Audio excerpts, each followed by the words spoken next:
I slept with a girl. A few months later, she became my stepsister. So yeah, this happened, and I still don't know how to deal with it. It's the kind of thing you see in a comedy movie, except it's my real life, and I feel like I'm stuck in the most awkward situation imaginable. But let's start from the beginning. A few months ago, I had one of those nights. You know, the kind where you tell yourself you're just going out for a couple of drinks, and next thing you know, it's 3 a.m., and you're debating whether a hot dog is a sandwich with some girl you just met. I was at a bar with a few friends when I met Jenny. She had this effortless confidence, ripped jeans, perfectly tousled hair, and a quick wit that made me laugh more than I should have. We hit it off instantly. A few drinks later, we left together, and well, you can guess the rest. The next morning was casual. No awkwardness, no expectations. We said our goodbyes, exchanged polite "maybe we'll do this again" lines, and I walked away thinking I'd never see her again. I could not have been more wrong. Fast forward for months, and my dad calls me up, saying he wants me to meet his girlfriend. Nothing unusual. My parents divorced years ago, and my dad dating wasn't anything new.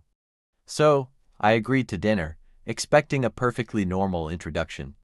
I arrived at the restaurant, and there she was, my dad's new girlfriend, all smiles and looking genuinely happy. I was just about to settle in when she mentioned her daughter would be joining us soon. And that's when the universe decided to throw a wrench into my life. And that when she walks in, Jenny, she freezes. I freeze. We exchange panicked glances while my dad and his girlfriend keep talking, completely oblivious to the silent crisis happening at the table. I feel like I'm about to pass out. Jenny, to her credit, plays it cool and takes a seat without saying anything. I follow her lead because, really, what else are we supposed to do? Announce to the table, "Hey, fun fact, Jenny and I have already seen each other naked." Yeah, not happening. The dinner was an exercise in sheer discomfort. My dad was beaming, talking about how excited he was for this new chapter in his life, while Jenny and I spent the entire meal avoiding eye contact. Every time I reached for my drink, I half expected to wake up from a bad dream. A few weeks later, my dad calls me up again. But this time, he doesn't just want to talk about his relationship, he wants to tell me that he's marrying her next month. Small wedding.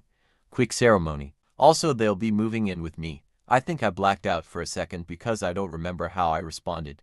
Probably something along the lines of "That's great, Dad." What else could I say? The wedding itself was just as painful as you'd imagine. Intimate, and full of forced smiles. Jenny and I avoided each other as best we could, but there was no escaping the family photos, standing side by side, pretending to be two people who hadn't once stumbled into each other's lives in a very different way. My dad was over the moon, her mom was glowing, and Jenny and I, well, we were just surviving. The worst part was the photographer's enthusiasm.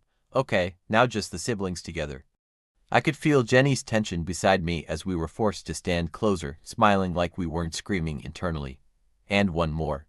How about a hug? She and I exchanged a look of sheer panic before I awkwardly patted her shoulder instead. The photographer laughed, probably thinking I was just being a typical, reluctant brother, if only he knew. And now those photos are everywhere, in the hallway, on the mantle. Smiling versions of us frozen in time, forever commemorating the most awkward day of my life. I can already hear my dad telling guests, "Look at my beautiful family," and every time I pass one of those pictures, I have to resist the urge to flip it over and walk away. So, in the span of a few months, Jenny had gone from being a fun one-night stand to my stepsister. I still hadn't fully processed it when moving day arrived, and suddenly, Jenny and her mom were officially part of my daily life. Now, I see Jenny every single day. We don't talk about that night ever. In fact, we barely talk at all. It's like we've developed this silent agreement to pretend it never happened. The problem is, the awkwardness is unbearable. Imagine waking up and walking into the kitchen to get a bowl of cereal, only to find your stepsister who you have slept with standing there drinking coffee like nothing ever happened. It doesn't help that our parents keep trying to get us to bond.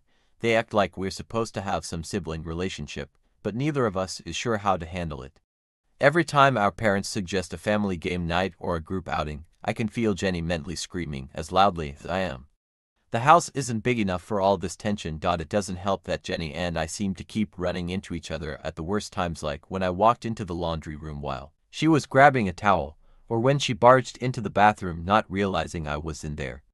Each encounter is a new level of mortifying, and it's making things worse.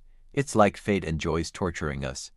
Jenny starts staying out later than usual, probably trying to avoid the house. I start doing the same. Our parents notice. After a couple of weeks of painfully forced interactions, my dad finally sits me down and asks, "Hey, I've noticed you and Jenny don't really talk. Is there something wrong?" In that moment, I have two choices. Option 1, tell my dad the truth, that his stepdaughter and I had a brief, unplanned history that makes this entire situation feel like a bad sitcom. Option 2, lie through my teeth and pretend everything is fine. I choose option B. I plaster on my best fake smile and say, "No, Dad, everything's fine. Just adjusting to the new family dynamic." He nods like he buys it, but I can tell he's suspicious. The truth is, I don't know if we'll get past the awkwardness. Jenny and I aren't exactly close, and the fact that our history is something we can't acknowledge makes it even harder to move forward. So that's my life now. My former hookup is now my stepsister. We see each other every day. Our parents are in love, and we're just out here suffering in silence.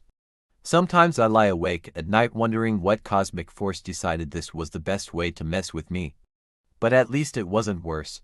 At least we didn't date or something. But the one incident that forced me write this post goes like this. One fine day, I was up to something in my room upstairs and I heard a sound. When I went to check what it was, I saw Jenny with an oversized t-shirt and underwears. Since both our rooms are upstairs and diagonal to each other at both ends of the hallways, she couldn't see me. She was bending down to pick up something, and that's when I lost everything. I could literally notice blood rushing towards my private part. It was moments before I realized what I was doing and slammed the door shut. I remember feeling really guilty and very, very horny. Suddenly, all the things that happened during our hookup played on my mind with crystal clarity, and I'm pretty ashamed to say I even got a boner. I remember becoming extremely embarrassed about this incident. What made it worse was that I could not get her in that image out of my mind. It's almost as if seeing her in those clothes awakened something dormant in me. Ever since then, I rarely go out of my room. It has become such that I actively plan my day around avoiding her. Sometime later, I plan to move out of my house, find a part-time job, and focus on other things. I also notice she has become much closer to my dad while I don't even try to initiate conversation with my stepmother. It's not that I don't like her. Seriously, she is a very good person and I'm happy for my dad, but it's really hard in this current situation. So, this is my life now. I spend my day resisting the urge to jerk off thinking about her and that night. I now know that this is a taboo, and I can't help myself. So what should I do? Should I at least try to talk to her? Or should I move out of my house as soon as possible? Do I pray that my dad and stepmom break up and divorce? I am seriously out of options. This is the current situation. I will try to update if anything interesting happens. Until then, you guys should pray for me.